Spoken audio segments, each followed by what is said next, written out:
கோவை மாவட்ட தேர்ச்சி சதவிகிதம் கடந்த ஆண்டை விட இந்த ஆண்டு அதிகரித்திருப்பதாக மாவட்ட கல்வி அதிகாரி ஞானகௌரி தெரிவித்துள்ளார். அவர் என்ன சொல்கிறார் என்பதை தற்பொழுது பார்க்கலாம். கோயம்புத்தூர்ல 317 மாணவர் பள்ளிக்கூடத்தை சேர்ந்த மாணவர்கள் எழுதியிருந்தாங்க. அதுல 94.89% பாஸ் வாங்கியிருக்காங்க. இது கடந்த ஆண்டை விட 1.94 அதிகம். அப்பியரான சில்ட்ரன் 36,573.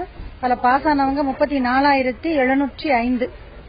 அந்த ஃபர்ஸ்ட் ரேங்க் பொறுத்தளவுல தமிழ் மொழியை முதல் மொழியாக எடுத்து தேர்வு எழுதினவங்கல revenue district level topper 1188 mark வாங்கி மேகலா ஏ என்ற குழந்தை Vidya Vikas matric higher secondary ஸ்கூலை சேர்ந்த குழந்தை முதல் மார்க் வாங்கியிருக்காங்க. 1186 மார்க் வாங்கி ரவிசங்கர் எஸ் என்ற மாணவன் GRG matric higher secondary school Peelamedu கோயம்புத்தூர்ல இருந்து 2வது ரேங்க் வாங்கியிருக்காங்க. 3வது மதிப்பெண்களை 2 மாணவர்கள் தக்க வைத்திருக்கிறார்கள் வித் 1185 மதிப்பெண்கள். ஒரு குழந்தை Divyalakshmi A premier Vidya Vikas matric higher secondary school. இன்னொரு girl Melba J SRSI matric higher secondary school Karamadai. Tamil மொழி அல்லாம பார்த்துட்டு மொத்தமா ஓவராலா எடுக்கும்போது